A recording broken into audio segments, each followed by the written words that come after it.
So the Champions Trophy is over. We've had a couple of days to digest the final of India winning another trophy, and they were only one Travis Head innings away from being completely dominant in white ball cricket. They probably should be the most dominant team in white ball cricket because they are by far the best team in cricket at the moment. I'm joined with Joe today. We are going to go through every single Champions Trophy team, our team of the tournament, our player of the tournament, who was useless, who was good. Joe, we're going to start off with India. India were probably the right team that should have won this tournament. Yeah, I guess so. I mean, obviously, I've kind of backed New Zealand the whole way, so close. There was a point in that run chase in the final where I really thought they were just going to just about do it over India, but obviously, India got over the line. They played the Dubai thing is a debate that I'm sure we'll have in a second, but they played good cricket. I don't think anyone can deny that. They played good cricket, well, very good cricket the whole tournament. Were one of the best sides. The best side in the tournament comfortably. It wasn't really a debate. I mentioned earlier about I backed New Zealand, but obviously India even beat New Zealand in the group stages. So look, at the end of the day, I don't think you can kind of knock them. Obviously, the Dubai thing is a whole separate debate. But in terms of the actual cricket that they played, the quality that they brought was like top of the tree, like exceptional quality, high quality, and they deserve to win it in that sense. I didn't think they even got out of second gear half the time. I don't think we actually saw a perfect performance from start to finish from that India team of how good they actually are. I thought maybe the Pakistan game was as close as we got to a perfect India performance. I mean, even in the final, they weren't perfect. It was just, I could not get over how good, especially when they decided to get rid of the third seamer and just go 4-spin, bring Chakravarti in. I mean, people just couldn't pick him. He was making everyone look like Harry Brook all of a sudden. Yeah, it's kind of like how, in the Test series, the Border Gavaskar Trophy, and Kawhi said he got bummered and also went and scored those runs in Sri Lanka. I feel like that's kind of what happened to Brook in a way, is that he kind of got exposed by Chakravarti and then everyone else did as well. So, yeah, I mean, he's an incredible bowler. His numbers from the tournament were just incredible. 9 wickets at 15, just ridiculous. I think that was kind of a game changer in a way for India. Again, the whole Dubai thing helps that they're playing on very turning wickets, but that bowling attack of Chakravarti, Shami, Hardik Pandya, and then obviously the other three spinners, Kuldeep, Jadeja, Akhtar, was just such a nice blend of kind of variety types of spinners, spinners who just don't concede any runs, essentially. Like the highest economy rate across the tournament from those 4 spinners was Kuldeep with 4.79. Like, it's ridiculous.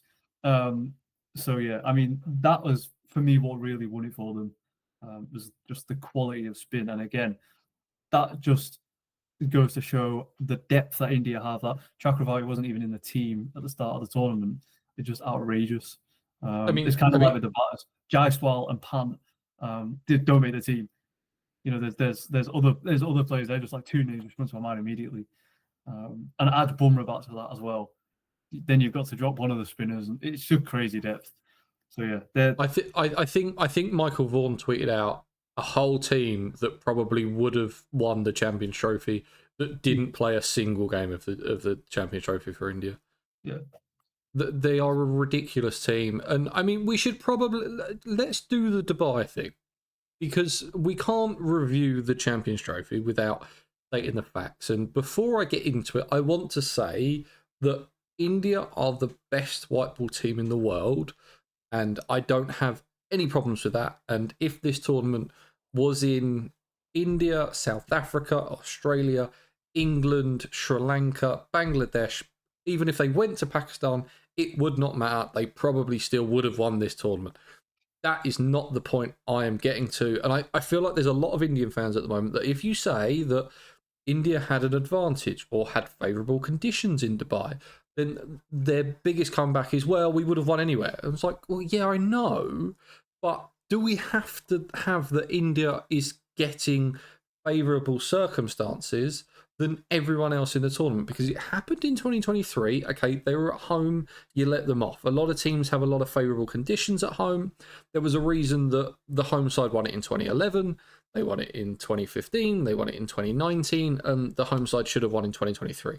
In 2024, you move on to the T20 World Cup, where they had that favourable semi-final that was played in Guyana, so they could put spinners into their side, and played against an England side that didn't have spinners. So that was always going to favour them on that pitch. They were the ones that knew. You had England in a similar position to what Australia and South Africa were in, where they were flying around Dubai. England didn't know where they were going to go from Barbados.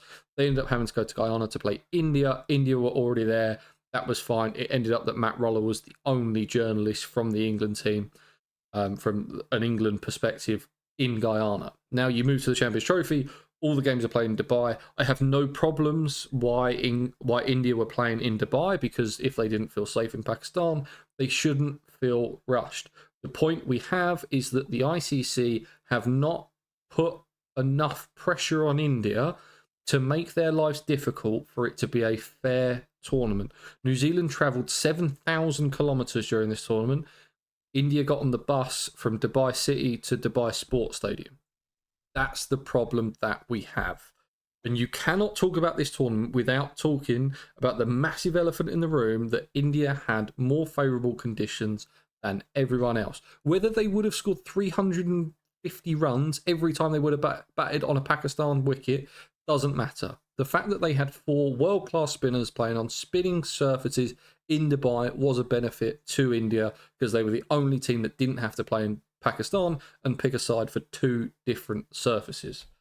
That's kind of my main point that I have on it. Yeah, no, I agree. It made life easier. Shami said that. I mean, obviously, I had Gambia coming out saying, like, arguing against the fact that it made life easier for them, and then that was incredible, by the way. The fact that Gambia came out and said, "Don't know what you're talking about. It's not an advantage. You're all a bunch of moaning cribbers," or whatever he called us. And then Shami, literally an hour later, was like, "Oh yeah, it's a big benefit that we get to play all of our games." Fair play to Shami, because like, especially when the team manager is kind of going so against the issue that everyone is raising. Fair play to Shami for coming out and kind of admitting that. And look, it's no secret. It's no secret that India had an advantage playing in Dubai in the same venue. Lack of travel. You mentioned how far New Zealand travelled. Like I say, India played the best cricket in the tournament, hands down. And you've mentioned they would have won it anywhere, and I agree with that. It's just definitely the fact that it gave them an advantage. Playing in Dubai gave them an advantage, hands down. And that was kind of frustrating from a competitiveness point of view, I suppose. But fair play to Shami for kind of coming out and speaking out against, I guess agreeing with the masses on that issue. It did make me laugh. Did you see what Ravi Shastri said at the toss to Santner? He said to Santner, "Oh well, you've played once on this Dubai pitch, so that must be a big benefit to you." When you think, okay, India's played. This is the 5th time that India have played on this surface, so it's an even bigger benefit to India. He knew exactly what he was doing. There is so much that is now pushed towards India in world cricket, and we are going in a way that is not good for cricket. Now you can say, okay, there was years of when Australia dominated and they were the biggest, or when England dominated and they were the biggest market and they would make all the money and make all the decisions. At no point has it ever got this favourable to one side. You even saw it today when Rohit Sharma was posing with the trophy with Jay Shah in Dubai. Jay Shah, who is meant to be a impartial person as chair of the ICC, posing for a picture with the team that he just ran not 6 months ago, posing for a trophy with a backdrop of a city that didn't actually host the tournament. That's everything wrong with cricket at the moment. Yeah. And that you've hit the nail on the head. There's not really much to add to that. It's frustrating and it's concerning in many ways that that's the direction cricket is headed. But hopefully, people can kind of realise that. Hopefully, the power struggle between the BCCI/ICC, and it feels like a power struggle anyway, the rest of cricket can kind of become more equal, I guess, or more balanced. And that can kind of sort itself out over the next few years, because it is a little bit frustrating, a little bit concerning. And as you say, that photo kind of summed up everything that's wrong with cricket at the minute. And there are issues within cricket, and I'd say that's one of the big ones. Definitely one of the big ones. And it will be interesting to see which way the ICC go now, because of the simple fact of before, everyone that was moaning that India have got a favourable semi-final in Guyana, or they've changed the pitch for the New Zealand semi in their home World Cup, that didn't get through to the kind of it's a point that Jared Kimber made on a podcast that I listened to yesterday, that those things hadn't got through to the general public that will stick the cricket on if it's on. So people like us, and probably people that are listening to this podcast right now, we are not the people that the ICC want to appeal to, because we're going to watch this tournament no matter what happens. It doesn't matter if India are playing Dubai, or if it's in Pakistan, it's in England, it's in Australia. It doesn't matter. We are cricket tragics that will watch this tournament no matter where it is, what's happening, how unfair it is. It doesn't matter. We're going to watch the cricket. However, if this starts getting to a population that isn't as that doesn't love cricket, and they just turn up and say, oh, well, it's rigged to India, I'm not going to watch this sport, then all of a sudden that TV money will start to drop and drop and drop. And all of a sudden you've got a hardcore cricket fans that will no longer grow the game, because no one is interested, because it is run by India and is so favoured towards India. That's the way they're going. I would be surprised if the ICC don't pull back on that. Now, the next ICC tournament is in India, so I'm not expecting that to be any different. I'm very interested to see what happens in the 2027 World Cup in South Africa. Do we have 6 pile pitches that we saw in the SA20 that turn sideways?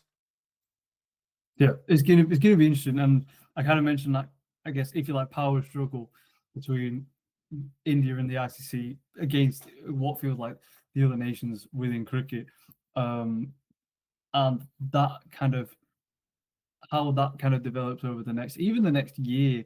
Obviously, the World T20 is in India, or the next World T20 is in India and Sri Lanka in actually, I don't know the exact date of it, but it's obviously at the start of 2024. So it's around 12 months at the most, probably. So even in that kind of time, how is this power struggle going to kind of unfold, I guess? And I feel like in 12 months' time we could be having a similar debate. However, I hope we're not, because that obviously makes for a more fair, balanced cricket, even though India were comfortably like the best team in the tournament. So again, it's like, in that sense, it's a double-edged sword. Like if India were playing as poorly as England did, for example, but managed to win the tournament based on where they were playing, it completely changes the narrative even further. But because India is so good, I guess it kind of makes it a bit more of a double-edged sword. So yeah, it's definitely an interesting debate, and I think we'll hopefully kind of over the next few years start to see this power struggle kind of become more balanced and more equal over the next kind of even 12 months, hopefully. I hope for it. And I don't want to put anything against the players, because it's not the players' fault. Absolutely not. The players were fantastic. Absolutely A couple of the players that had great tournaments that I wasn't necessarily expecting them to, Rohit Sharma, Virat Kohli, both had really good tournaments after going into it after a really poor Border Gavaskar series. They've kind of solved their cricket problems, have they?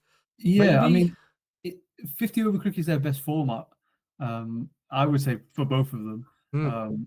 So to kind of be put into that environment when they maybe been a little bit out of nick, it's probably a good thing, because they can get back into nick quite easily in that sense. Look, it kind of comes back to Dubai again. Playing in conditions that you know and know how they're going to play obviously is going to help you as well, kind of get back into form. And in many ways, it's a good thing in terms of for them on a personal note, because obviously the IPL is coming up soon. It starts in a couple of weeks or a week.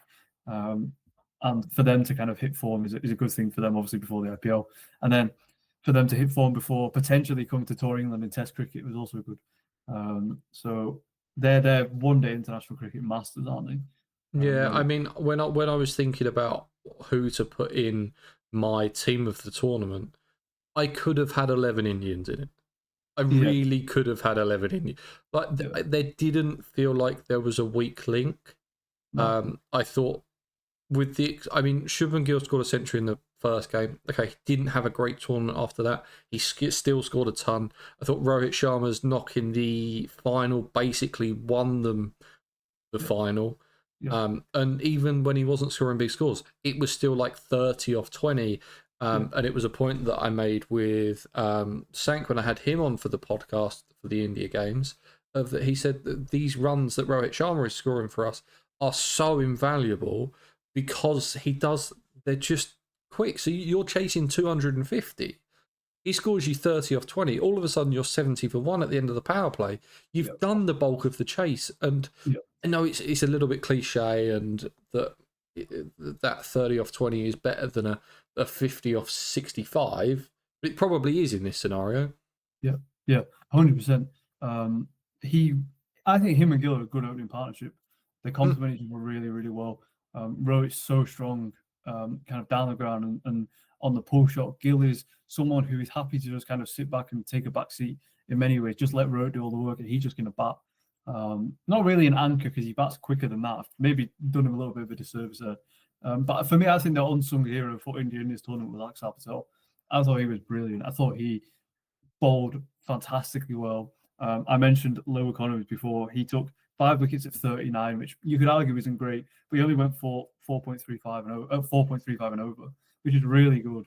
And batting at number 5 is quite a new role to him, really. We've seen him obviously do it in the T20 World Cup final last year, but that was really one of the first times he batted that high for India, at least to my knowledge, especially in an ICC event. So for him to kind of consistently nail down a spot in that middle order is really impressive. Because think of the talent that he's keeping out of that team. They could have easily kind of dropped him for Pant. They could have put KL Rahul up the order. They could have put Pandya up the order. They could have done anything kind of to that top 5. I mentioned before that kind of luxury of so much quality depth that India have. For Axar to kind of be that kind of glue at number 5, he was a guy who steered India home in many ways. He was just happy to kind of rotate strike at one end, kind of keep frustrating the bowlers whilst Virat or KL Rahul in the final, or Pandya. These guys are just going about their business, and it was such a good. Shreyas Iyer is another one. It was such a good kind of performance across the tournament. I was very impressed. For me, he was one of the unsung heroes of the tournament. Not necessarily one of the best players, but such an important role. I don't think without him, I don't think India would have done as well as they did. Yeah, I mean, two things that Axar does that I really like outside of his bowling is that obviously he gives you that left-handed option that this batting lineup can lack, especially if you don't have a Pant.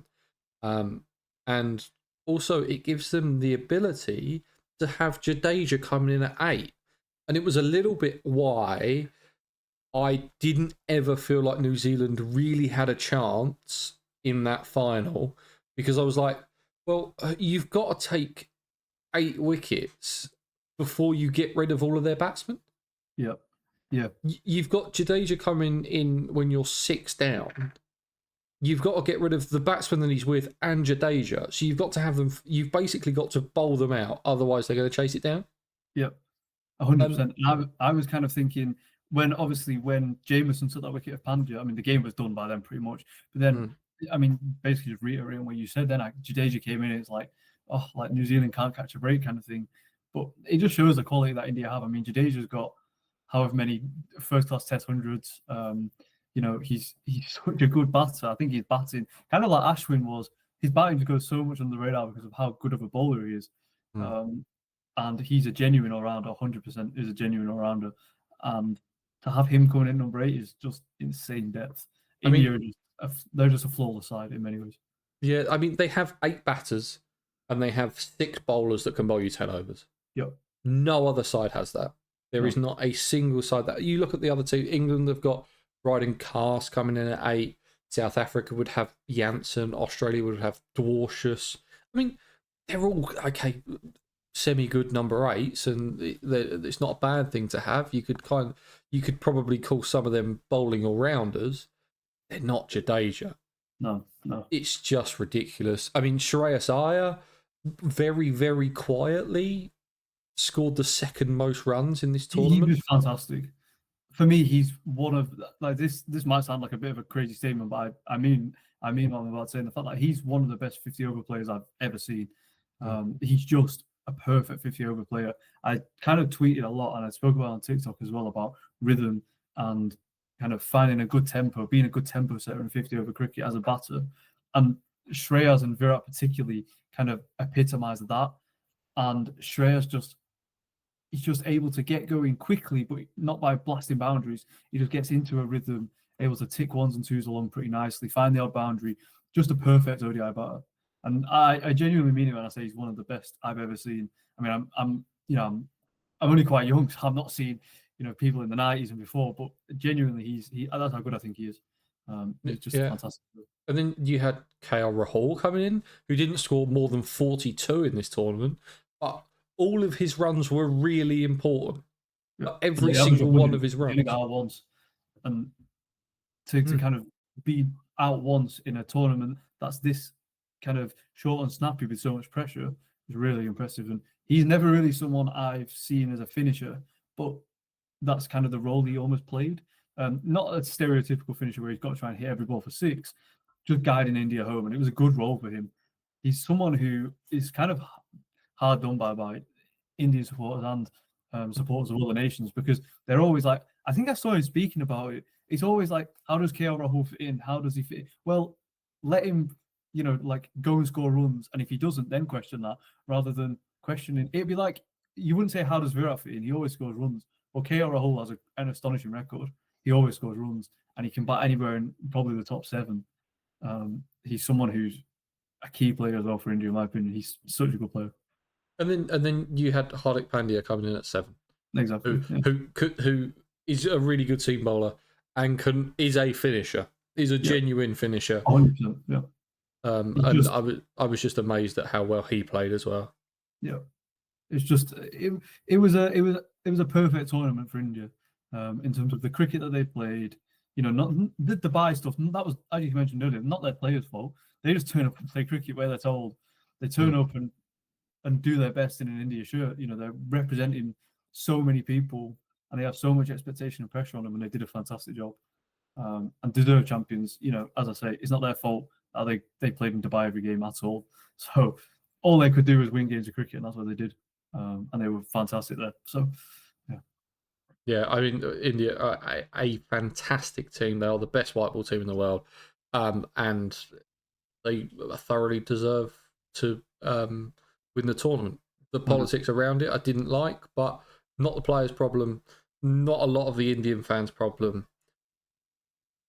By far deserving champions. There was a reason that they were odds-on favourites to win the whole tournament throughout it. There was actually a stat. At no point during this tournament, in a single game, were they not the favourites to win the game.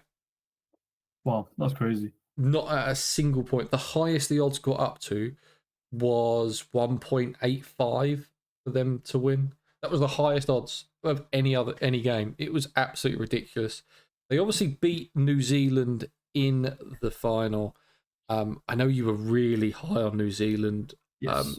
I thought they performed really well. I thought with what they had, I felt sorry for him that Matt Henry went down just before the I think start of the final. they could have won the final if Henry been there. If you got his new ball abilities and ability at the death, then they potentially win because Rohit potentially doesn't go get 70 odd, 76, whatever it was.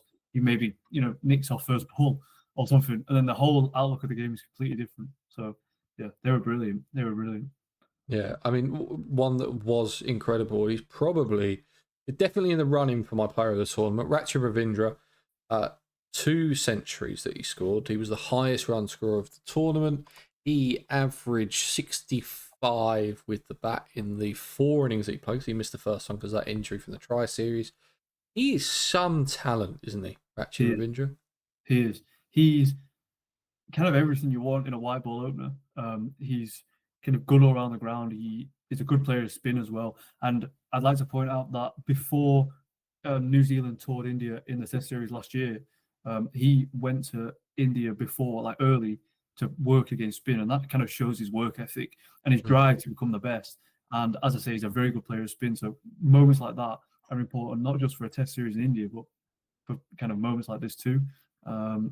He's just a fantastic owner, and I think the way he's kind of got himself to the top of the order, he knocked Devon Conway off his perch at the top of the order. Obviously, Conway's been out of form, but he's been such an important player for New Zealand that kind of for them to not show loyalty because as I say, he's been out of nick, but for them to kind of essentially drop Conway in favour of Ravindra shows how well he's played.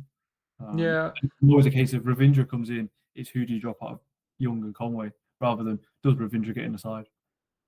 yeah. Thinking about it, I would have probably dropped Daryl Mitchell.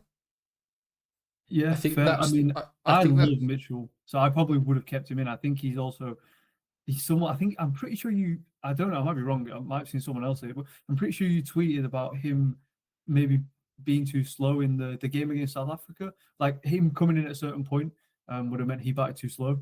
Hmm. Um, And then I so think he scored about 47 off 30 and just proved yeah, me then he wrong. whacked. Yeah, he's someone Hmm. who kind of went through that massive purple patch. Hmm. Obviously, he's had kind of a lot to live up to that kind of form. What was it like 2022, 2023 kind of time? But I love Mitchell. I think he's a great player. I think he's fantastic. I think he's a really good player. He's just out of form. He is, yeah, 100%. Yeah, And I think that if Conway wasn't also out of form, there's a way that you keep Conway in the side. You either put Ratchet at 4 or you move Kane to 4 and then put Ratchet at 3. yeah, I think there's a world where that works. It just it felt in the final of that when so for instance in the South Africa game they were so ahead of that game and Mitchell could just go out and attack from ball 1. yeah. Where I think Mitchell has been struggling, especially recently, he did it a little bit in the group game against India as well, where if he needs to rebuild the innings, he gets stuck. You can get bogged down easily, can't you? Yeah. Yeah, And he can go. And if he doesn't get out for 63 in that final, he probably finishes 95 of 120. yeah, And it looks a lot better than 63 off 105. The reason he got out so you don't have that acceleration at the end, and if Mitchell doesn't do it, then are they bowled out for 150? Is that then a different story? I never like putting too much pressure on the bloke who actually scored runs compared to everyone else who didn't, but that's a lot of balls to take up and not a lot of runs to score. And could they have looked elsewhere? He didn't look like he was in form for the whole tournament. Was it worth? I mean, there was a couple of selections I didn't quite get in the fight. I didn't get the Nathan Smith selection. You knew how much spin you were going to have to bowl. yeah. Why not just throw in someone like a Chapman, who just an extra batter, and just do it that way and just try and score as many runs as you can? Because Nathan Smith in the final bowled, I think 2 overs for 22. Yeah, yeah. I'm a big fan of Nathan Smith. I think he's done well at international cricket already, and also obviously I've seen a lot of him in county cricket for Worcestershire last year. So I was kind of like excited about seeing him play Test cricket over the winter and then coming into this tournament. It really wasn't really his best tournament, and yeah, it's hard. It's kind of unforgiving. When the pressure of replacing Matt Henry is kind of on your shoulders is a big deal, especially in an ICC final against the like outstanding favourites. It was a tough competition for him, and I don't disagree with the fact that maybe they got that selection wrong. But then I guess the only argument is having Phillips at 7, Chapman at 6 might be like maybe not the best order, but it didn't really like that's just simply me playing devil's advocate. So yeah. Yeah. I also thought Santner captained really well. I agree. I thought he played really well as well, but yeah, I thought he also captained really well. I agree. Especially being new into the side. I mean, this is basically his first gig of captaining, isn't it? Pretty much, yeah. I think obviously captain the Tri Series as well. But I think it's kind of made him a better player. Captaincy brings out the good or bad, or the best or worst in people, I should say. And for Santner, it definitely brings out the best in. This is the best I've ever seen him play. Just as a cricketer, forget captaincy for a second. I think he bowled well. I thought he batted reasonably well, scored some handy runs. I thought him and Bracewell was I mentioned earlier about Axel being an unsung hero. Bracewell, for me, was another unsung hero. Strong contender for player of the match in the final. Obviously scored that 50, took was it two in the final, and then bowled really economically, which was a kind of key feature. Well, his economy in the tournament was 4.1, and he took 8 wickets. He had a really good tournament. So yeah, I thought both of them two, aside from Ravindra, New Zealand's best 2 players. Oh, and Henry, New Zealand's best 2 players. I thought they were brilliant. Yeah, I thought they were. I mean, the thing, I don't know what it is about Kiwis, but they just seem to be able to step into that captaincy role really well. Like, even if they haven't, Latham did it when he got the Test captaincy. Yeah, And obviously went and won a series in India. Yeah. And it was just kind of given to him. And there was no, like, a little bit like what's happening in England at the moment, is there's this, every podcast is about who's going to be the next England captain. Is it going to be Brooke? Is it going to be Stokes? Rob Key has done 7 interviews already. Then, oh, well, we're not deciding it yet. It feels like in New Zealand, okay, maybe my ear's not as close to the ground as it is in England. Maybe there is all this chatter around who's going to be the next captain. But it seems to be they just give it to a bloke who's been in the team for a while, and he just says, "Oh, okay, that's fine." There's a way of playing as a New Zealand cricketer that's kind of there already. Yeah, I think a lot of it is in this country. It's all about not just in football. Not just in cricket, in football as well. It's all about projects. Like kind of a coach and a captain or a manager, or whatever, kind of building a project from the ground up. But in New Zealand, it feels like there's the kind of foundation is already there for a project, and the captain simply steps into the role and carries on. And I think that says a lot about their kind of structure that they have in place, coaching structure and structure above, even structure below, in terms of, well, below is kind of the wrong word, a bit of a disingenuous word to use, but kind of like physios and backroom staff. These guys are kind of, the structure's already there for captains to seamlessly step in, is essentially what I'm trying to say. One final thing on New Zealand. What was the best Glenn Phillips catch out of the 3? I did a poll about this on Twitter, and I think the Rizwan one came out on top. I voted for the Rizwan one. I would probably say, I don't know. I think I'm going to say the one in the final, because I've never seen him take a catch there before at cover or extra cover, and it's just, he can do it anywhere. And we've seen him take catches at backward point. He did it in a Test series against England a few months back. But I would say the fact that it's a final. Sean McGill's obviously such an important player, and it was in a position that I simply never really seen him take a catch before. So that's the kind of way I split it up. But any of them are just incredible. They're just 3 extra catches. He is the only person in world cricket that could take all 3 of those catches. Yeah, there isn't a single other person that could do it. No. I mean, I think someone posted a clip of the one that he took from Ollie Pope as well in the Test series, similar to the Rizwan and the Kohli one. Yeah. Just a backward point. He's a freak. He's an absolute freak of an athlete, and just does everything for this New Zealand team. Yes. Yeah. I was trying to find like a comparison to him, and the only person I could think of was N'Golo Kante. That was the only person I could think of just this person who just does a lot of things really well. Yeah. And he's so energetic and happy all the time doing it. Yeah. And you can always kind of count on him to do a role that you need. Yeah. And his fielding is incredible. Yes. He's probably the best fielder. Again, as I mentioned earlier, I'm quite young. I didn't see John Rose play, but in my lifetime, probably the best field, or at least the best catch at spectacular grabs I've ever seen. I don't think I'd say in this day and age, the only person who can come close is Steve Smith, maybe Stokes as well. And I'd probably put them top 3. But Phillips is such a long way clear that it's pointless debating anyone near him. He's just an extraordinary fielder. And you're right, he can do it all. He can bowl well. He's a very good batter, and he's a good keeper as well. So. One thing that we won't be seeing Steve Smith doing is taking any spectacular catches in ODIs anymore. He retired as Australia were knocked out by India. A weird competition for Australia. They played one game, or they won one game-ish. They probably would have beaten Afghanistan, if we're being honest. I'm not going to be honest. I would have said that Afghanistan would have come back to that but that's because I'm completely biased and have never gone anywhere else and never said that I'm not biased. However, they were kind of battered by India. They didn't have a full strength side. There's a lot of players coming through in that Australia team, especially in that batting lineup, that I'm still not 100% sure on. Um, I know you are a massive Cooper Connolly fan. Watching that innings in the semi final, Would not open the line with him, to be honest.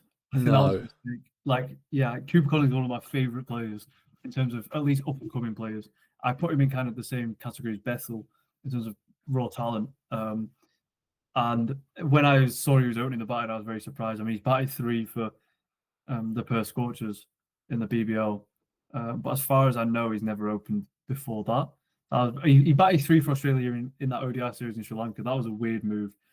I thought he bowled brilliantly in that game. It is worth pointing out. So I think people kind of jumped on his back a little bit about like the fact that he got a duck. What was it? Did he get a duck or did he get one? I think he got a 9-ball duck, didn't he? it was a 9-ball duck. Obviously, he isn't He, ideal. he blocked the first one, missed the next 7, and then edged off on the last one.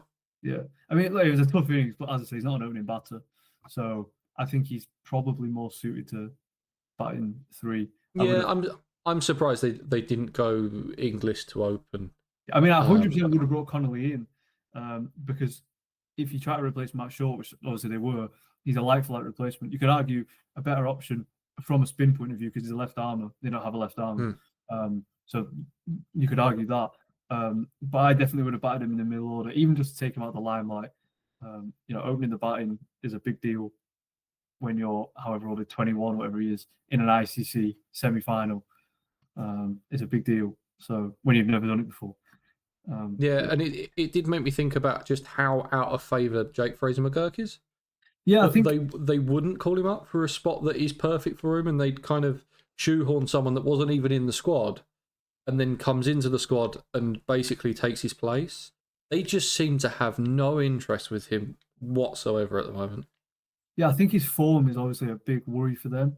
The IPL was really where the BBL before the IPL, that is like last 12 months ago, and then the IPL 12 months ago is where he really kind of became a household name, like a world-renowned talent kind of thing. I think the fact that he's so horribly out of nick, I guess, was a risk that they didn't really want to take. Connolly's been in really good form, in the Shield and in the Big Bash, and obviously they've given him a Test debut in the last kind of 2 months before kind of thing, and also the fact that he doesn't bowl probably weighed into it as well, I suspect. Yeah. So I think that's probably the reason why. But they would have found it a lot easier, obviously, that they'd had Short available because he was looking in good form. He had a good knock against England, wasn't it? He scored 60 odd. He had that partnership with Marnus, wasn't it? Yes, just before Inglis and Carey came together in that run chase. I thought Inglis just carried on his good form. Failed against. He had a poor innings against India, wasn't it? That he got like 10. Yeah, yes, he didn't get many. He threw his wicket away, didn't he? Obviously, didn't bat against Afghanistan, and the South Africa game was rained off. So he played. So he scored 11 against India. He scored 131 runs in the tournament, 120 against England. But I thought he was the guy who would have opened in Short's absence, and I thought he was brilliant in that middle order. Long term, I probably see him sticking in that middle order. They've obviously got several options who could replace Smith. Connolly's definitely one. McSweeney is definitely someone I think could come into the side. Jason Sanger's done really, really well in that kind of 3-4 role and done well at the top of the order in the Big Bash for the Thunder. And then you also got Sam Constance as well, who I assume will play 50 over cricket ahead of the next World Cup. So I assume he'll be in the next World Cup side. So they have options, but I think Inglis is such a good player to spin. Having him and Carey in that middle, they're just ridiculous sweepers. And having him and Carey in that middle order is a nightmare to bowl against as someone who, as a side who is very spin heavy and, kind of leading into certainly the next T20 World Cup, different format obviously, but I think kind of they'll want to keep him in that middle order. Looking forward kind of 3 months or whatever we are, I think it's about 3 months today. World Test Championship final for Australia. Does English play in that? Oh, it's a tricky one I don't think you can drop him based on the form he's in, especially if he goes and has a good IPL. Obviously, different formats, but Mm. form still carries across formats, right? So I don't think you can necessarily drop him. But then obviously that leaves Australia with a lot of selection headaches. You've obviously going to keep Khawaja at the top of the order. Head's got to move back down into the middle order. They're going to want an all-rounder in there, so it's either Webster or Green. And then I assume, though, I guess the person they would drop is Constas, which is really harsh. But then, do they open with Head? Then you kind of back to square one about where you were in the Australian summer of who opens with Khawaja. So I'd be amazed if Marnus didn't go up to open, Smith to 3, or Inglis to 3, and yeah, they drop Constas. that's what I think is probably the most suitable. Marnus hasn't obviously been in the best nick anyway, so it's not going to kind of disrupt his game too much in terms of he's not off the back of 500s against India at number 3. So Yeah. putting him to the top of the order isn't going to probably do too much. Mm. And he's not coming to play county cricket as far as I know, so he's going to have that kind of break from cricket, I guess. Although he loves cricket, so maybe not. But Is he will he have a not break. playing for Glamorgan this year? Not as far as I know, Okay. which quite surprised me actually because I thought he would want to acclimatise. But again, maybe he just wants a break, which is obviously fair enough. It's a big selection call for Australia, but it feels like we're kind of back to square one where we were in the summer for different reasons. Now there's almost too many players to fit into 11 rather than scrambling around for an opener, forcing McSweeney into the side at the top of the order when he's in number 3, 4, 5 kind of thing. So there's a lot of good depth. If anything, it's a good problem for Australia to have. Yeah, I agree. They're obviously missing the big 3 of pace bowlers. Ellis came in, I thought was really good. Spencer Johnson and Dwarshuis played were the other seamers that they used. They obviously had Tanvir Sangha come in for the India game as well. In terms of the pace bowling, I liked Ellis. I was indifferent about Dwarshuis and Spencer Johnson. I think but Spencer Johnson at least is still trying to find what he is and what his role is in the team and as a cricketer. I think when it's good, it's great. Yeah. When it's not, I think that he can struggle. They were always going to miss those Stark, Hazelwood and Cummins. Yeah. It was always going to happen when they decided that they weren't going to go. Whatever reason it was that they didn't want to go, who knows? But I thought that there is talent coming through in the fast bowling department for Australia. Yeah, I mean, for me, they kind of got the selection wrong in the squad. I don't know why Xavier Bartlett didn't go, because if he'd gone, having Bartlett, Ellis, and then either Dwarshuis or Johnson would have been like an ideal trio of quick bowlers. So I would have definitely taken Bartlett. Obviously, Hardy could have come into the side as well. He's someone who's more like a genuine all-rounder than an out-and-out bowler, but he's a very, very good bowler in his own right. And then, you've got other players coming through. O'Neill, someone who I'm a massive fan of, these kind of players. Will Sutherland, if you're looking for another all-rounder. So many different seam options.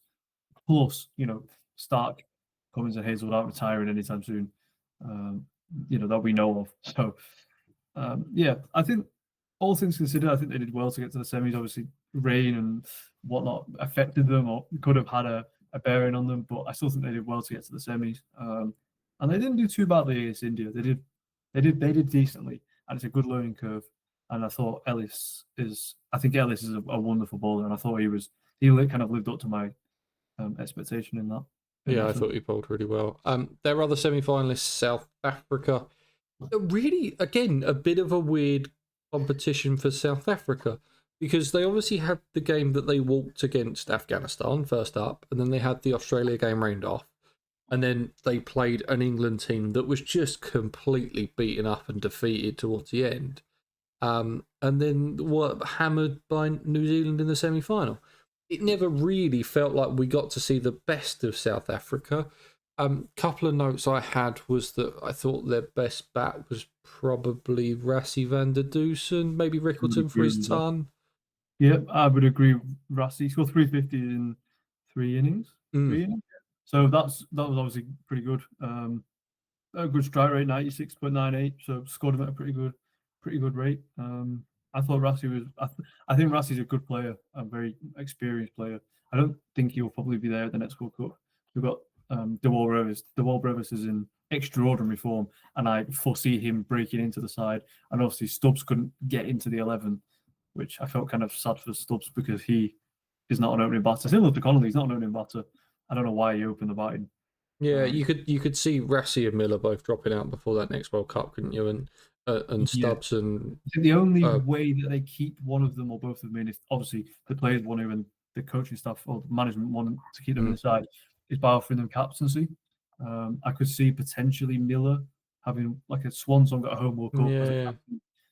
Because Miller's one of, I think, the more underrated white ball finishers in the past however many years. I think he's brilliant. Obviously, that 100, people are criticising him for that 100 against New Zealand, but he came in at such a tough moment. He's not going to go and blitz it. No, I'm not having this. This is the worst 100 I've ever seen in ODI cricket. I It's don't think the it was worst 100. I don't think it was didn't that mean bad. anything. It didn't mean anything, but he did like the last few overs.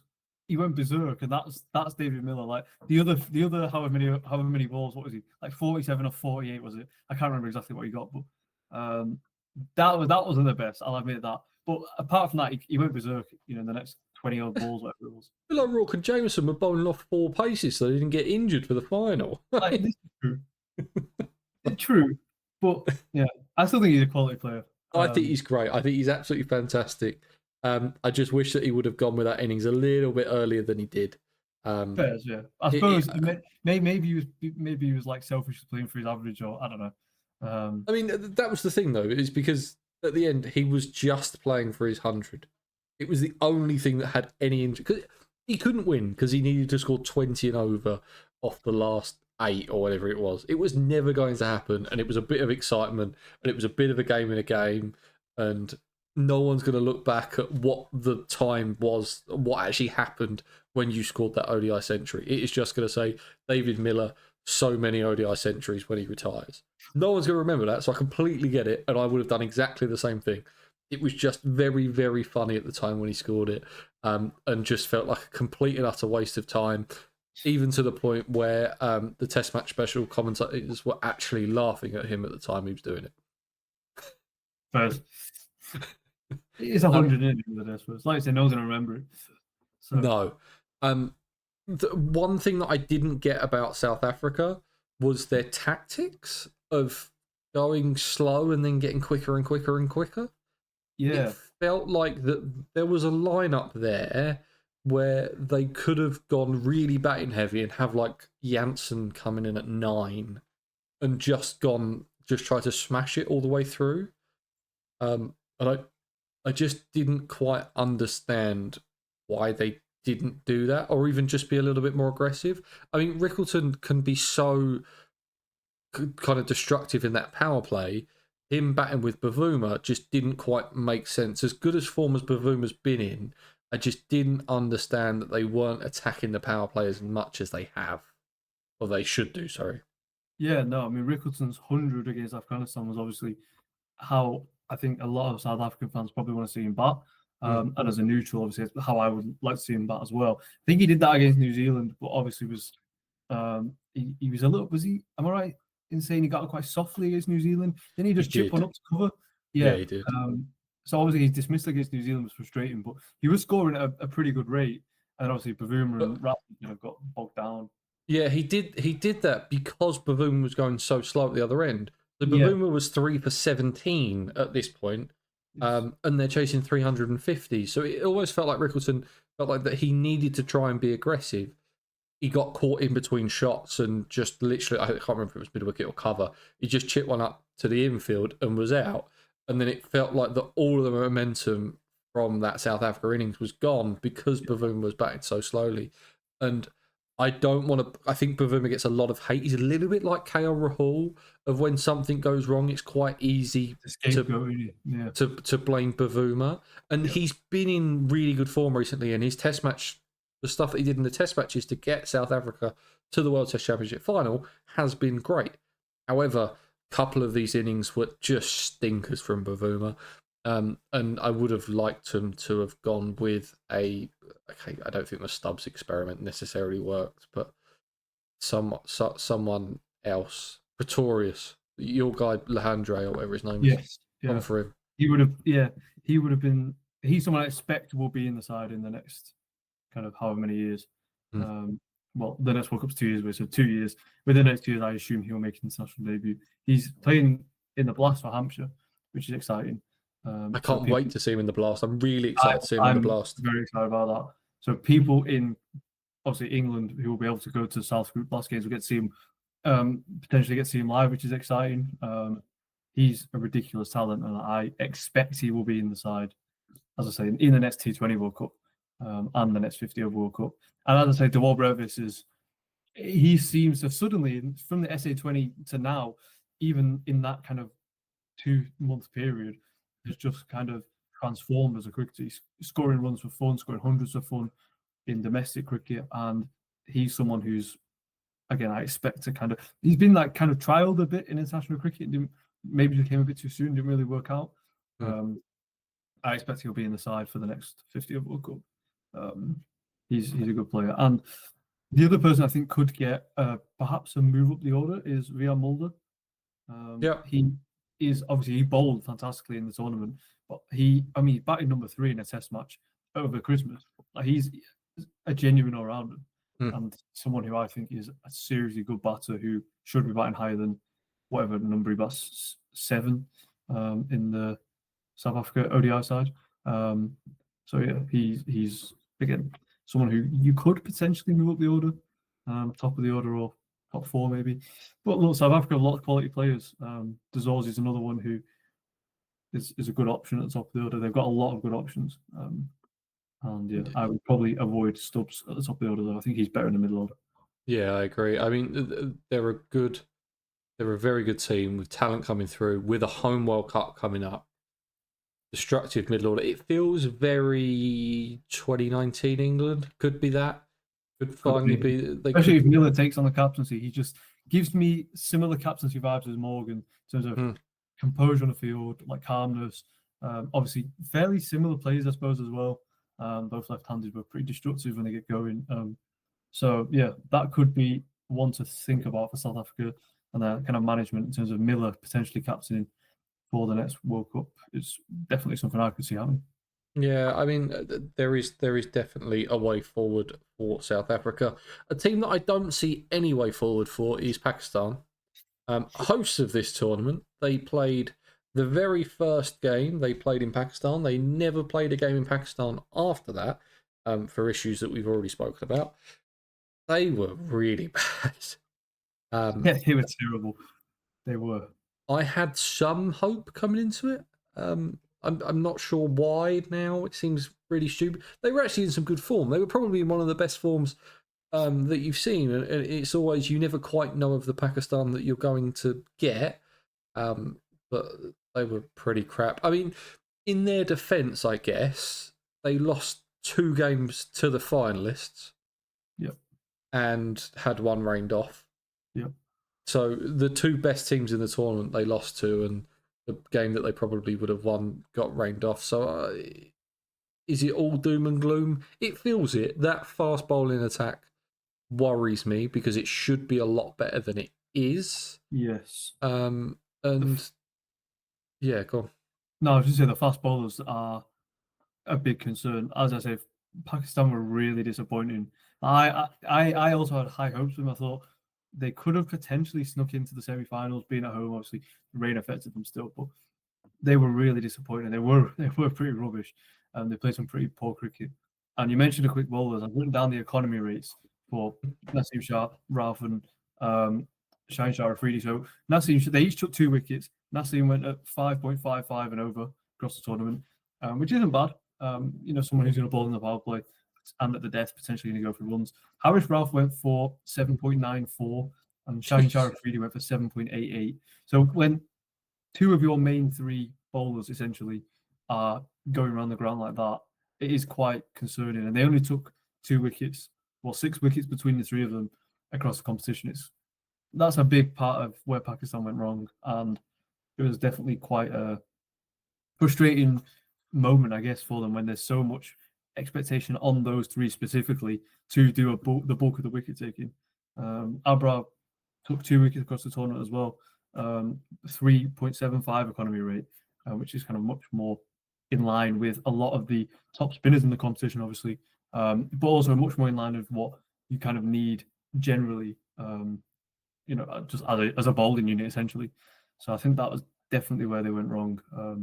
Tough tournament, a really tough tournament. Yeah, the only bright light that I think there was for Pakistan in this tournament, I really liked Kushtil. Yes, yeah, That was probably the only thing that I liked. I thought he scored some really valuable runs and looked okay as a spinner. yes, That's yeah, about all the good things that I can give you. Barbara Azam looked slightly better than he has done, but still didn't look great. They were unlucky with the fact that their two openers that they would have had going into the tournament, one was injured before it started, and the other one was injured the second ball of the tournament. That probably didn't help them because they did lack runs. They had to put Azam up to open, and that didn't work. That meant that their batting lineup was screwed up. They didn't seem to pick enough specialist spinners, and that didn't favour them. Now, I know that the tracks in Pakistan were flat, but you knew the Dubai one was going to turn. yeah, They looked like they lacked a spinner the whole time. In terms of hosting a tournament, being out in 5 days, playing one game at home, and all of your players looking useless, it was probably up there as one of the worst tournaments that a team has hosted in an ICC event. I mean, the only one that I could possibly think of was the 2022 World Cup that Australia hosted, where they had 2 games rained off, lost another one, and were useless in the rest. yeah. It was tough for Pakistan, and it is such a shame because obviously that's the first time they've hosted an ICC event in however many years. Such a vibrant cricketing nation, so passionate about the game, and have produced so many great players over the years. So to see them struggle in this tournament was disappointing. Obviously, disappointing that they couldn't host the final and one of the semi-finals. And yeah, it was a tough tournament, but they definitely have a lot of talent. There's a lot of kind of stuff going on behind the scenes in Pakistan cricket in terms of coaching and management and so many different things that is a whole other conversation that I'm not really educated sufficiently on to kind of talk about in this short moment. But yeah, I think they're kind of a side with so much potential. If someone can tap into that potential in the right way, they can do good things. They can do great things. And you mentioned obviously Sam Ayub and Fakhar Zaman. They're going to come back into the side as soon as possible. And it was an ideal prep. Obviously, losing your 2 openers, Baba having to go up the order. It all felt like it all went wrong, and it's a shame for them. They were really poor, but they have a lot of untapped talent, and hopefully they can kind of get back into their kind of best form. Because they were, I mean, look, how many years ago? 3 years ago, they were in the T20 World Cup final. So clearly a good side, and it was a very similar squad. So. Since that, in the last 3 years, how many coaches do you think Pakistan have had? Oh, I wouldn't even like to hazard a guess because I genuinely have no idea. A 16. Lot. I was going to lowball that. I was going to say maybe 5 or 6. And that's where the problem lies. As I say, there's a lot of behind the scenes stuff that I personally don't know enough about to kind of go into. Do you know how many selectors they've had in the same period? I dread to think. 25. Yeah.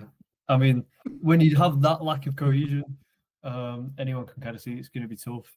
And as I say, they have untapped potential. They have so much talent in the squad that if someone can kind of come into the kind of national side, fold as a head coach and consistent selectors, then they can do great things. I really do think that. And it didn't work out for them in this tournament. Obviously, it's a real shame. But hopefully they can be back because when they're on it, Pakistan are very talented. Yeah, I mean, I've been doing TikTok lives after most of the games of the Champions Trophy, and I would have a lot of Pakistan fans come in and be like, "Well, how do I fix Pakistan cricket?" And my answer is always, just chill out. Just let's not change coach every 5 minutes. Let's not change who the head of the PCB is every 5 minutes. Let's not change the selectors every 5 minutes. Let's pick a group of players that we like and a captain that we like, and just stop chopping and changing and just try and build something. They just don't do it. They don't help themselves. And I'm already fed up with talking about Pakistan cricket because there is so much talent and there is a country that absolutely loves cricket. And they are just slightly embarrassing at the moment. Um, Move on to a team that underperformed to it. I think a team that overperformed of what everyone else thought that they had. Afghanistan. I thought they were really good. I mean, they beat England. They obviously lost to South Africa. Probably would have lost to Australia. I do think it was slightly closer, but they're a team that I don't think you can quite call underdogs anymore. They're definitely up there. I mean, there's talk. Are they the second best team in Asia at the moment in white ball cricket? I'm not sure, but they're like officially, I'm not sure, but obviously they're clearly a good side. Hmm. I think Jonathan Trott's a good coach. I like Yep. Jonathan Trott as a head coach. Potentially further down the line could coach England, who knows? But a very good head coach. And what he's doing with Afghanistan is really exciting in terms of the brand of cricket that they play. Obviously, they've got some very talented batters as well. And, well, just a very talented side throughout. Some very talented batters, very talented spinners, and very talented seam bowlers as well. So it's definitely encouraging, although it didn't go their way. I mean, you think about some of the games that they, well, obviously they got rained out against Australia, as you say, that could have Saved by the rain. yeah, well, maybe we'll never know. That's the thing. And then obviously they beat England. That was a really good performance. And then South Africa. That was just it happens, doesn't it? It happens. So yeah, there's good signs for them there, and I think that they have a good foundation laid with some talented players and a really good head coach. Yeah, I thought Zadran's knock against England was probably one of the best, if not the best, of the tournament. I thought it was really up there to recover the team from, I can't remember what they were for three. Was it 35 for three or something like Something like that. Yeah, they were that? 30 off for three, I think. Yeah, it was three in the power play, and then for him to rebuild that innings and then attack at the end, get him up to 350. I thought his 177 that he got was really good. I mean, Gurbaz is probably their best batter. He had a really quiet tournament. Omazai, been incredible. Probably one of the best white ball seamers, I think he's the seaming all number one all-rounder rounders. in ODI cricket now. Is he? I'm pretty sure. I might be wrong on that, but I'm fairly certain he is. He's an unbelievable player. He scored 126 runs at 42 in the tournament, striking at 104.13. So he, gives it a whack. High score of 67. So his runs are pretty kind of fairly consistently spread out as well. Hmm. And obviously he's a very good swing bowler. He's exciting to watch. He's an X Factor cricketer, which is a bit of a cliche term, perhaps, but he is definitely an X Factor cricketer. Yeah, and he does exactly what they need him to do. They don't need a player to bowl a heavy ball in the middle overs because they've got those spin options. They need someone to swing the ball at the start and then have a few death overs at the end. That's what Afghanistan need. And I think that's one thing that I really like about Afghanistan is everyone has a role. Yeah. And everyone knows what exactly they need to do. They're not often going to step out and do something incredible, but they'll always do their job to the best of their ability. And if everyone does that, then they'll win a lot of games. And I think that's what Trott's done really well, coaching them. I think that you go back to I think it was the 23 World Cup. There was he would hold up a board of how many runs they should be scoring at a certain time of when they should get to 200, when they should be at 250, and he would break it down to that kind of simple equation, and that helps a lot for him. The one person I was really disappointed was Noor Ahmed. He looked unplayable in the SA20, but couldn't land the ball in this tournament. No, he struggled. They have so many good spin options that I guess it kind of didn't matter. Obviously, it still mattered, but it didn't really make too much of a big impact. I didn't even think that. I thought Rashid Khan bowled well, but obviously wasn't as kind of profitable in terms of wickets. I thought Nabi was probably their best spinner. At least he's just a wicket taker, in Nabi, 4 wickets at 30, but kind of economy of almost 6 is a little bit expensive, but he's a wicket taker. They brought him on when they needed a wicket, be it in the power play or in those middle overs. So I thought Nabi bowled really, really well. But yeah, Rashid Khan didn't really take the wickets he normally does, but still bowled well. Obviously Yeah, not, just struggled. I think Rashid Khan's been not found out a little bit. That's the wrong word, but people know how to pick him a little bit more because he's played so much. Like, he's the leading T20 wicket taker now in the world. He's taken more T20 wickets than anyone else ever.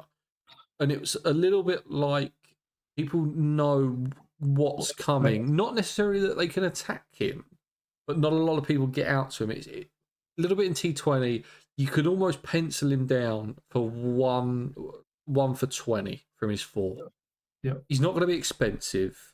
He's not going to take loads of wickets, but he'll keep it tight and he'll pick up one important wicket. Yeah. That's how I see Rashid Khan now, rather than that player that came in 5 years ago, but no one had a clue what was happening and would tear through a team very quickly. I think he is now more of a defensive bowler than he is an attacking bowler. Yeah. Yeah, I think that's a fair assessment. I think that kind of showed through the tournament. As I say, he didn't bowl badly. He bowled, wicket to wicket, but very tight. Didn't really bowl a bad ball. Like, obviously, I'm sure he did, but not that sticking into your mind. And I think that kind of he's almost passed the baton down to Noah in terms of people struggling against him. He obviously had a bad tournament, but generally speaking, people struggling against him. It's quite interesting. Noah's got a very good teacher to learn off there. In terms of Rashid Khan, he can teach him all the tricks, and maybe Noah can teach Rashid Khan a few tricks. Who knows? Never too experienced to learn. So, yeah, I think definitely for the next T20 World Cup, they are one to look out for. I think you can get him for about 28-1 to win the whole tournament. Now, I'd have a look at that to win the 2026 World Cup. Moving on to Bangladesh, I cannot remember a single Bangladesh game this whole tournament. Did they play in it? just generally, I've just looked. Bangladesh is next, and I know that they got rained off against Pakistan. I know that they lost to India, and Shubman Gill scored 100, and Hadroy scored 100 in that game as well. terrible Trump. And they lost to New Zealand. Yep. The two, no. Who scored a century? Was that Ratchin that scored a century? Yes, I think so. Yeah, I'm pretty sure it must have been. As far as I can remember, yeah, Bangladesh weren't great. Obviously, tough. No, we said that in our kind of preview podcast that they would probably struggle, and they did. But there were some positives. I mean, obviously, Creedy's 100 was impressive because he was on one leg for much of it. Much of the time after passing 50. I think for me, their best player was Rishad Hussain, who I kind of raved about after watching him against India on social media. He took 3 wickets at 32, good economy rate of 5, bowled really, really well against India. He's quite hard to pick. He's a very good googly. He's very brave. He bowls a good flight, could maybe be braver at times. Maybe bring a fielder up. But he's only young, someone who I think certainly in franchise cricket over the next few years will get a lot more recognition, deserved recognition. He got Virat out, didn't he? Yes, he did. He bowled very well against India, particularly. I was really impressed with how he bowled, and that game was kind of always looking like India would win. But there was a moment where I thought Bangladesh, if they'd scored 15, 20 more runs, they'd be potentially even in the box seat with how well he was bowling. Yeah, it was probably the game that actually gave India the most trouble for the whole tournament. Probably, yeah. They obviously, Gill obviously got that 100 that saw them home. But yeah, they did struggle a little bit against the spinners, and that's probably when that was the first game in Dubai, and that was probably when we kind of thought, hang on. People kind of realised it beforehand anyway, but it was kind of when it was confirmed that hang on, spin is going to be the way to go here, because Rishad Hussain bowled brilliantly, and I thought it was a very kind of under the radar pick for, not player of the tournament obviously, but an under the radar kind of pick for one of the most exciting players to watch, certainly. I really enjoy watching bowl. So. Yeah, they didn't score enough runs at top order. No. It's the same story in every single format for Bangladesh. They do not score enough runs from the top order and are either bailed out by the middle order or they lose. That is the kind of story for Bangladesh cricket, and it happened in this tournament as well. So I didn't know a lot about Bangladesh at the start of the tournament. I still don't know a lot about Bangladesh at the end of the tournament. One team that I do know a fair bit about and although it disappoints me, and we've left it till last for a reason, because every time I talk about this team, it winds me up. England cricket team, now captainless. Still got a coach, I think. Who knows who's going to be the next captain? There was maybe 2.5 players that performed well this tournament. In Duckett, Root, and maybe Adil Rashid bowled okay. I would say Archer as well. Archer had his spells. Obviously, Archer had a tough game in the first game, but I think Archer bowled, apart from that kind of out of the power play against Australia, I thought he bowled really well. So yeah. Didn't he fall away in the Afghanistan game as well? He went for runs at the back end of that Afghanistan game. A little bit, yeah, but certainly in the power play, I think he bowled well. I think the thing with Jofra is England were relying on him so much. I wrote a whole article kind of dissecting the issues, but I think the issues were with England's kind of bowling unit that they selected, and I don't think they selected enough death bowling kind of quality. They relied too much on Archer, but also they needed Archer to take wickets in the middle, and obviously you want Archer to bowl at least kind of 4 overs in the power play. You can only have 10 overs, and they kind of relied too much on him. I think he was spread too thin. Whereas in many ways, you probably want Archer to bowl 5 kind of in the power play, and then maybe 1 or 2 in the middle overs if you really need a wicket. But ideally, kind of like 5 towards the death as well. Or at least personally, that's how I would go. He took 6 wickets at 33.5, quite expensive, just under 7. But given how bad England were, I don't think that's bad.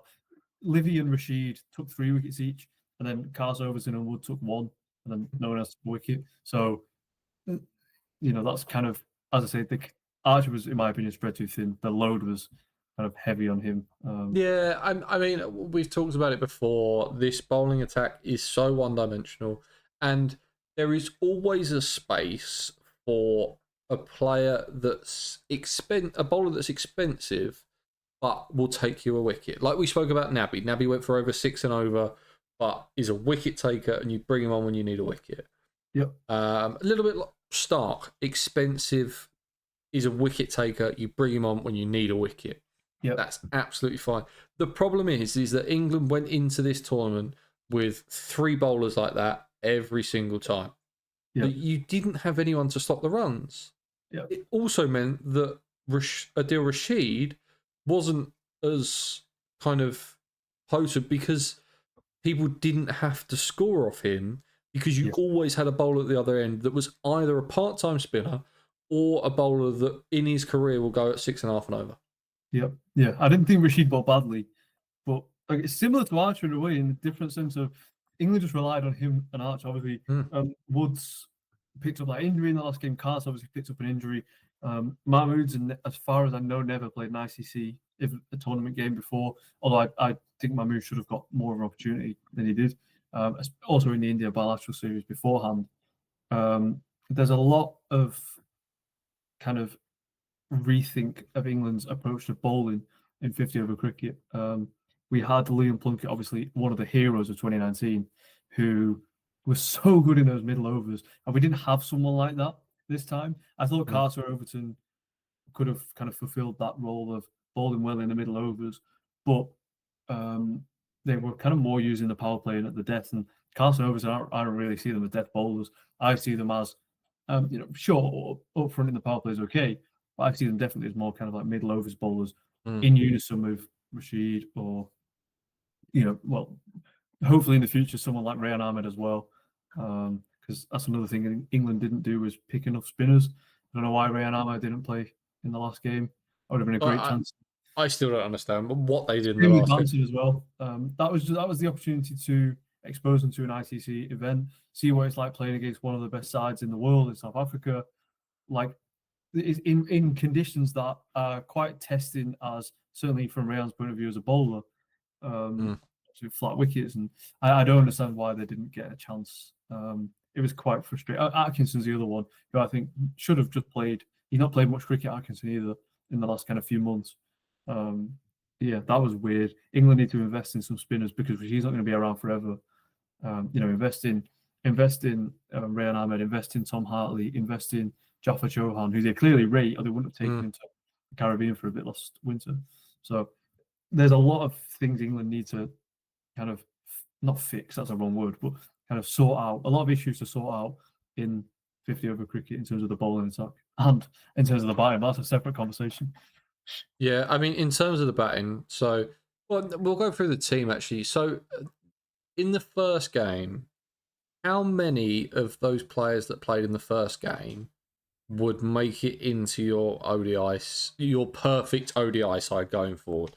So that team that you want, if you had to pick an England ODI team to play for your life right now, how many of Salt, Duckett, Smith, Root, Brooke, Butler, Livingston, was it Cast, Archer, Wood, Adil Rashid? How many of those make it into the team now?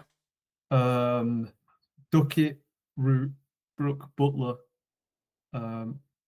Cars, probably, Archer, Rashid.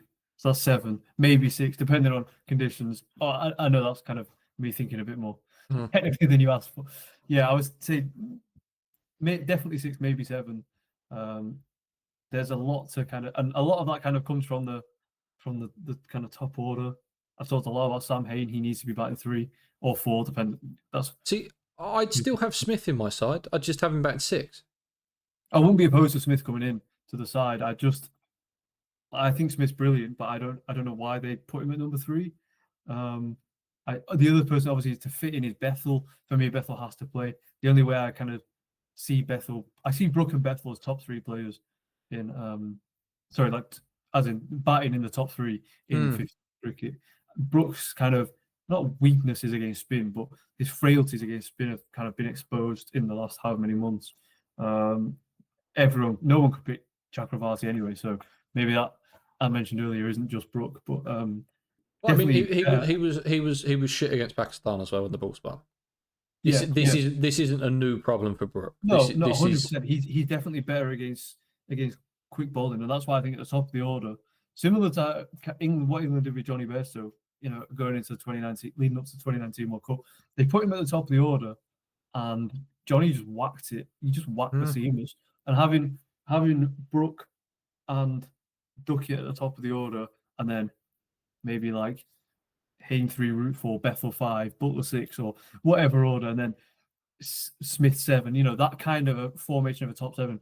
You're still using a lot of players who are good enough to play, well, clearly good enough to play because he got picked in the Champions Trophy squad, but just rearranging things, resorting, kind of like rearranging, reordering, kind of just tinkering with how the lineup looks.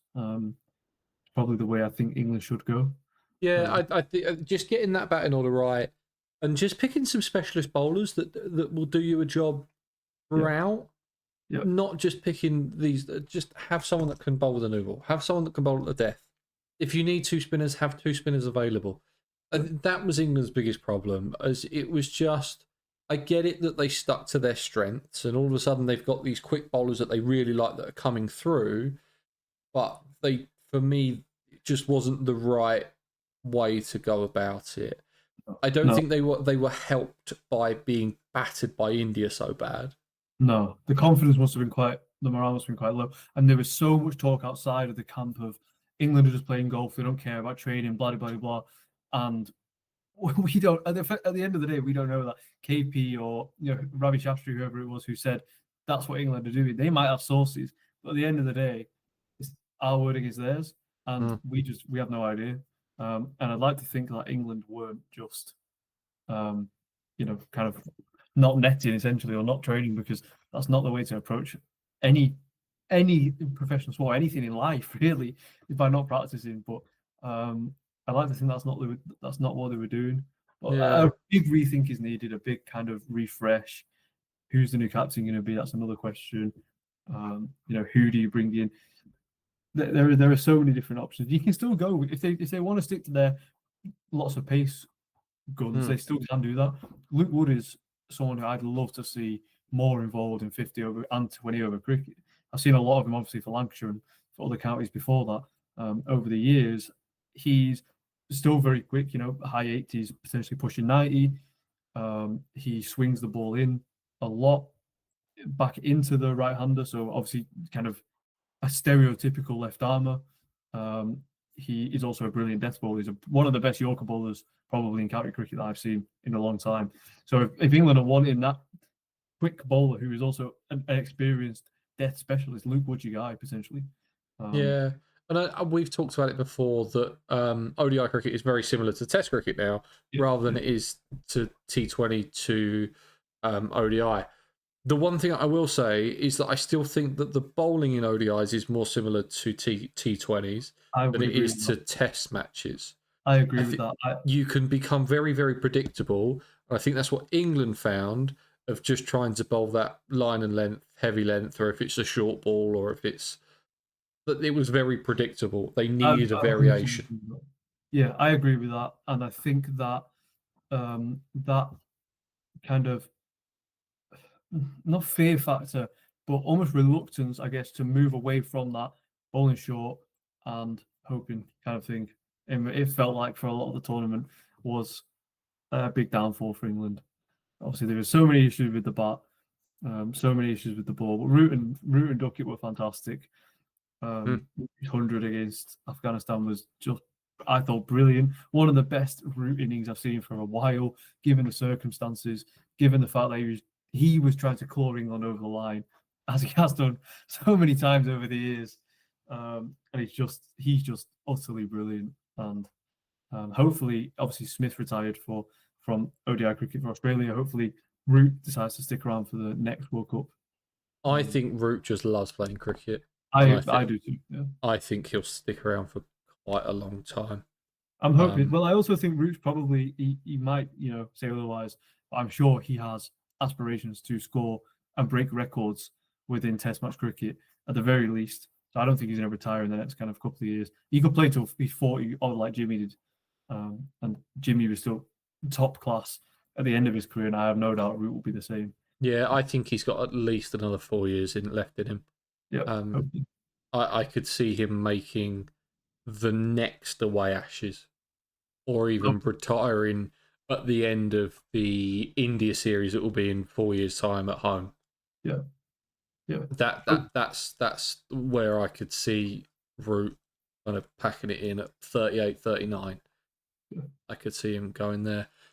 That's all the teams. So a lot of teams are good, a lot of teams are bad. England are especially bad, and we still don't know anything about Bangladesh. Joe, your team of the tournament. I did a TikTok with mine yesterday, and it has changed slightly because I did it while I was doing other stuff and forgot someone. So mine's changed slightly. Joe, you can go with yours first if you have it ready to go. I'll tell you what. Let's do it together, and we'll Okay. see who's got anyone different. So your openers. Probably pick themselves. I go for Ratchin Ravindra and Ben Duckett, the two best opening batters in the tournament. I mean, we've spoken all about them. Just both played brilliantly. Both scored some impressive hundreds. I went with Ratchin and Zadran. Fair enough. For the simple reason of England was so bad, I didn't want to pick too many England players. Fair enough. That's why I did it. I thought Duckett was sensational, and I could have very easily have picked him. I thought Zadran's 177 was probably my knock of the tournament, so I had him in the side. Who do you have at number 3? I'd be shocked if we didn't have the same. I've gone for Root. Okay. But this is like, I mean, we might have gone the same, but the other way around. So I've got Root at 4, and I've got Kohli at 3. That's why I've done the other way around. That's just how I wrote it, but yeah, that also works. Yeah, Root 3, Virat 4, or vice versa. Legends of the game, run machines in 50 over cricket. Virat is the best 50 over cricketer, probably, not just batter, best 50 over cricketer I've ever seen out of anyone in history for me. So yeah, he's just an incredible player. And Root, just what we spoke about Root a moment ago. Your number 5? Albert Shreyas. I mentioned before about how much I love him in ODI cricket. I think he's one of the best players I've seen in a long, long time in this format, and perfect tempo setter, perfect at finding the right rhythm, and just a dream number 5 in ODI cricket. I had Rassi van der Dusen as my number 5. I have now changed that to Shreyas Iyer. Okay, fair enough. Um, You like the Rassi be- shout though. I mean, he scored 350s in 3 innings, so that's more than valid. yeah, it was a case of I wanted to fit a South African in and didn't see how else could fit one in without putting Brassie at 5. But looking at everything and thinking about it a little bit more, Dreas had a better tournament than Brassie did. So Yeah. I've also gone with him at 5. Number 6. Who have you got at number 6? I went for Glenn Phillips. Again, we might have the same players swap round. I don't know. I went for Glenn Phillips. He, firstly, obviously, his catches were out of this world. He also scored a good amount of runs in the tournament. Obviously, I thought he played pretty well in the final before he obviously got out. I think Chakravarti got him out in the final. I might be wrong, but I can't remember off the top of my head. But yeah, I thought Phillips had a really good tournament. I think his catching kind of stole the limelight away from how good of a performance he put in with the bat. Yeah, I didn't have Glenn Phillips. I don't have Glenn Phillips on my side. Um, it just felt like he didn't quite do enough for me. Fair enough. I don't know if it was a case of all I remember Glenn Phillips doing is taking 3 amazing catches, and that didn't feel like enough to go into my team at all. I've gone for Kyle Hall at number 6. Yeah, that's fair. Yeah, I considered him. I just thought that the stats aren't the amount of runs that he scored isn't going to look at him fondly. Just thought every single run that he scored was really important to a side that won the whole tournament. That's why I went with Kyle Hall. Number 7, who have you gone for? Over Omar Zai. I thought he was brilliant. We've spoken about it before. Brilliant with the bat, brilliant with the ball. As I say, I'm pretty sure he's the number 1 all-rounder in ODI cricket right now. So yeah, just a fantastic player. See, I've gone short on the bowling, so I've got Inglis at 7. I also considered Inglis instead of Phillips. That was what I thought about. I thought if I put Zadran in for his knock against England, I feel like I also have to put Inglis in for his knock against England, because if Zadran's was the best, Inglis's was probably the second best. That run chase under pressure, I thought was really good. Okay, he had a weird shot against India in the semi, but I thought he kept well, and his 120 was really, really good. I have got Omazai at 8 though, so I've gone slightly short on the bowling, because I'm playing in Dubai and I'm going to have Root and Rachi and Ravindra bowling some spin for me. Fair enough. I will just say also Phillips will be taking the gloves, even though he didn't in the tournament, because I'm not my lineup realising him for keeper. So just to preface that Phillips will be taking the gloves. Yeah, see, I thought that as well. So I was like, oh, okay, I could put Glenn Phillips in, but he's not really a keeper. And I thought, oh, I need to get a keeper in, and then ended up picking 2 keepers, and I don't quite know how I got to that. Yeah, I just looked at my lineup now and realised I don't have a keeper. So Phillips will be keeping in my team. Who do you have at 8? So before I say who I decided to put in, I will just say I was very close to picking Bracewell. Like I really wanted to put him in the side. I decided not to in the end. I'll explain who I was kind of stuck between in a minute. But 8, I've gone for Santner. I think probably picks himself. He would also captain his side. I thought he captained brilliantly, bowled brilliantly, and also scored some handy runs down the order. So I think Santner is one of the best players in the tournament for me. So he gets in my side. Yeah, I had Santner at 9. Okay. Who did you have at 9? Matt Henry. And I'm. Yeah, I had him at 10. Okay. I think you've gone one, like you say, you've gone a little bit more batter heavy, haven't you? And I presume that you've gone Shami 10? Shami 10. That's who I was debating, him or Bracewell. Just because I thought Shami bowled really well. I think back to that spell against Connolly, particularly, is one that really stood out. Obviously, Connolly struggled anyway, but I also thought Shami bowled or made it really tough for him. I also thought he bowled well on a pitch that was favourable for spinners. But I mentioned before about how highly I rate Bracewell, how well I think he played, and that's why I was considering Bracewell. But I just eventually picked Shami. And I went with I didn't pick Shami. I went with Chakravarti as at 11. I also picked Chakravarti at 11. He played 3 games. He took 9 wickets. Yeah. No one could pick him. I thought he was great. So I think we've got relatively similar teams. I've gone slightly heavier on the batting. Joe, your player of the tournament, please. Well, I wrote a shortlist because I couldn't pick. So I'll read the names I was considering So it's between 5, which is a big shortlist, I now realise. But it's between Ravindra, Omazai, Henry, Santner, and Varun Chakravarti. But I think I would just edge it to Ravindra for the consistency that he showed at the top of the order. I'm pretty sure he also won player of the tournament for the actual tournament. But yeah, the consistency he showed at the top of the order, the hundreds that he scored were fantastic to watch, and he also bowled pretty handy left-arm spin as well for New Zealand in overall in the tournament. So I would just about edge it to Ravindra for that reason, but I was stuck between 5, which is quite a big shortlist. But yeah, I gave it to Ravindra. I didn't do too much thinking about it. There was a point where I thought, okay, Shreyas Iyer scored some really important runs. Kohli scored some really important runs. Matt Henry's been great with the ball. He was a leading wicket taker without playing the final. But I had to go with Ravindra. I thought, as you said, he's been impressive with the ball and he was sensational with the bat. I mean, 2 centuries that he scored. I thought it was relatively close. There was no real standout performer in this tournament like there has been in the past. His bowling stats are, I would just say, he took 3 wickets at 32.66, but a 4.66 economy. So had a really good tournament with the ball. Obviously, I thought ball pretty well in the final. Sorry, he's often under bowled by New Zealand. I feel.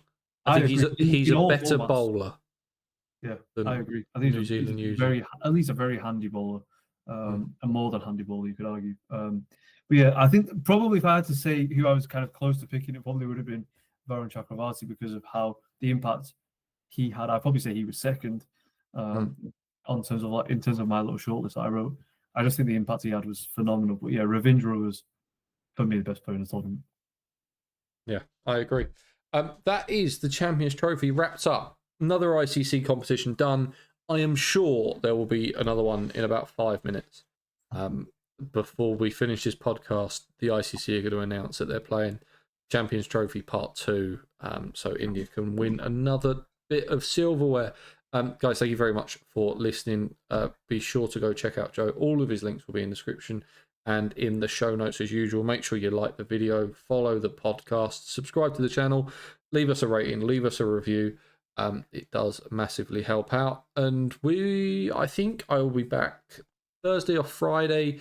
We're going to do some reaction going into the WPL final and some reaction from the 100 draft that is going to be on Wednesday. So make sure you keep an eye out in your feed because we will upload them. But until then, I will see you in the next one.